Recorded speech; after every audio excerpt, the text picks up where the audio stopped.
시청자 여러분 안녕하십니까? VOA 뉴스투데이 시작합니다. 미국 백악관이 암호화폐 시장의 보안 취약성을 거론하며 북한 해커들이 10억 달러 이상을 탈취해 미사일 프로그램을 지원했다고 지적했습니다. 백악관은 암호화폐 관련 불법 활동에 대한 규제를 강화해야 할 필요성도 강조했습니다. 안소영 기자가 보도합니다. 미국 백악관은 암호화폐의 위험성을 경감하기 위한 정부 지침을 발표했습니다. 제이크 설리번 국가안보보좌관, 브라이언 디스 국가경제위원회 위원장 등 백악관의 안보와 경제 수장들의 명의로 나온 이 지침은 보안 취약성 등 암호화폐 관련 경각심을 되새기며 정부의 대응 방향을 소개하고 있는데 특정 사례로 북한의 암호화폐 해킹을 거론했습니다.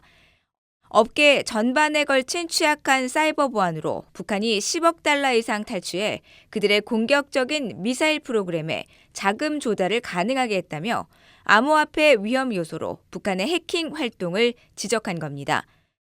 지난해 노마드, 하모니 브릿지 등 주요 가상화폐 탈취 사건의 주범으로 지목된 북한은 이제 미국의 사이버 관련 발표마다 지적되었습니다. They use cyber to gain, we estimate, up to a third of their funds to fund their missile program. That's a major issue, whether it's attacks against cryptocurrency exchanges or use of information technology workers in various countries. 백악관은 이번 지침에서 지난해는 암호화폐에 힘든 한 해였다면서 정부의 초점은 암호화폐가 금융 안정성을 훼손할 수 없도록 하고 투자자를 보호하며 나쁜 행위자에게 책임을 묻는 것이라고 밝혔습니다. 또 미국은 돈 세탁과 테러리스트 자금 조달과의 싸움에서 이미 세계에서 선도적이지만 디지털 자산 관련 불법 활동과 싸우기 위해서도 관련 재원을 늘리고 있다고 설명했습니다. 백악관은 의회의 역할도 강조했습니다. 구체적으로는 암호화폐 관련 규제기관의 권한을 확대하고 법 집행을 지원하기 위해 불법 금융활동에 대한 처벌을 강화하며 암호화폐 중개자가 범죄자들에게 정보를 제공하는 것을 금지하는 등의 입법이 필요하다고 언급했습니다. 이와 함께 연기금과 같은 주요 기관이 암호화폐 시장에 뛰어들 수 있도록 허용해서는 안 되며 암호화폐와 광범위한 금융 시스템 간의 관계를 심화하는 입법은 중대한 실수가 될 것이라고 경고했습니다. 백악관은 그러면서 정부는 더 저렴하고 빠르며 안전하고 접근성 높은 금융 서비스를 가능하게 하는 책임이 있는 기술 혁신을 전적으로 지지한다며 그러나 이러한 이점을 실현하기 위해서는 새로운 기술에 상응하는 보호 장치가 필요하다고 강조했습니다. VOA 뉴스 안소영입니다. 미국의 군사 전문가들은 다음 주 서울에서 열리는 미한 국방장관 회담에서 구체적인 확장 억제 실행력 강화와 안보 현안에 대한 논의가 이루어질 것으로 전망했습니다. 미한일 3국 공조, 중국의 타이완 침공 시 미한 동맹의 역할, 그리고 우크라이나 사태 등도 논의 주제로 제시됐습니다. 박동정 기자가 전해드립니다. 미국 군사 전문 싱크탱크 랜드 연구소의 브루스 베넷 선임 연구원은 한국에서 열리는 이번 미한 국방장관 회담의 주요 의제로 확장 억제 실행력 문제 등을 꼽았습니다. 특히 한국의 윤석열 대통령이 해구선으로 불리는 미국의 확장 억제 실행력의 구체적 강화 방안에 대한 필요성을 매우 분명히 한 것 같다고 지적했습니다. Well, I think that President Yoon has made it very clear that he thinks Koreans need a greater clarification of U.S. extended deterrence. That the times when Koreans were prepared to blindly accept the U.S. nuclear umbrella as providing them deterrence has passed, and they now need more clarification of what the U.S. plans and how it would use it. 베넷 연구원은 특히 북한의 핵무기 위협과 김정은 국무위원장의 매우 공격적인 수사로 진행된 미사일 시험, 중국의 핵 위협 등의 증가로 한국에서는 많은 의문이 제기된다면서 미국이 해구선에 대한 확실한 신뢰를 보여야 한다고 지적했습니다. 로렌스 코브 전 국방부 차관보도 확장 억제 실행 계획이 이번 국방장관 회담에서 구체적으로 논의될 것으로 전망했습니다. 특히 미국과 한국이 북한 위협에 대응한 확장 억제력을 어떻게 사용할 것인지가 핵심이라고 강조했습니다. is they'll talk about how they would respond, and that the United States, obviously, if North Korea to use South Korea, nuclear weapons against it, they'll talk about how the United States would respond up to and including nuclear, retaliation. 한미연합사 작전참모 출신인 데이비드 맥스웰 민주주의 수호재단 선임연구원은 이번 미한 국방장관 회담에서는 동맹의 모든 안보 문제에 대해서 논의될 것으로 전망했습니다. 특히 북한의 핵미사일 프로그램과 한국에서 진행되고 있는 연합훈련에 대한 논의는 필수적이라고 지적했습니다. But I think they'll be talking about the entire range of security issues for the alliance. I think that's pretty obvious. Starting with North Korea, its nuclear missile programs. I'm sure they'll be discussing the combined exercises that are being conducted in South Korea, so I think they'll discuss the full range of security issues.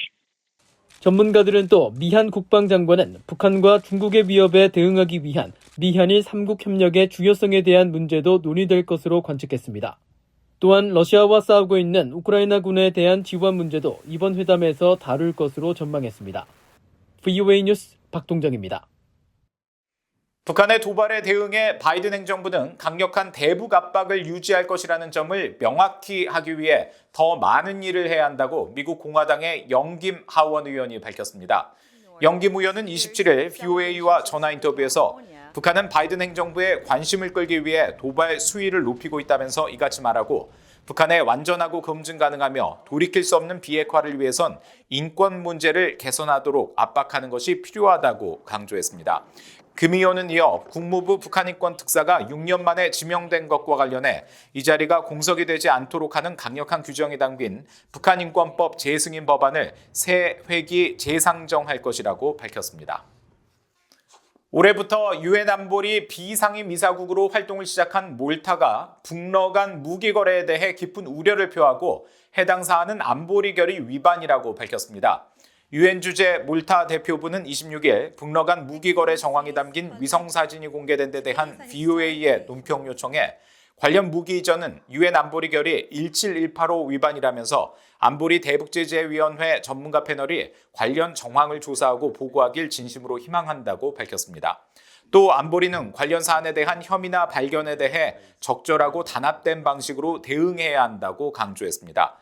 앞서 백악관의 존 커비 국가안보회의 전략소통조정관은 지난 20일 북한이 러시아 블라디미르 푸틴 대통령의 측근이 대표를 맡고 있는 민간 용병업체 바그너 그룹에 무기를 전달하는 정황을 포착한 위성사진을 공개하고 이들에 대한 추가 제재 부과 가능성을 시사했습니다. 국제민간항공기구 이카오가 북한군의 무인기가 한국 영공을 침공한 것과 관련해 국제민간항공협약 위반 여부에 대한 조사에 나설 수 있다는 입장을 밝혔습니다. 이카오 공보실 측은 27일 북한의 무인기 도발에 대한 입장과 이카오 차원의 조사 여부를 묻는 VOA의 질문에 해당 사건은 국제민간항공협약인 시카고 협약 서명국 간의 영토 주권 그리고 상호 의무와 관련된 양자 외교 문제로 여겨진다고 밝혔습니다. 이어 관련국 또는 제3국에 국제 외교적 고려사항으로 문제를 공식 제기하면 관련 논의를 지원하고 최종적으로 논의 결과를 보고하는 것이 이카오의 역할이라고 밝혀 한국이나 제3국이 문제를 제기할 경우 조사에 나설 수 있음을 시사했습니다.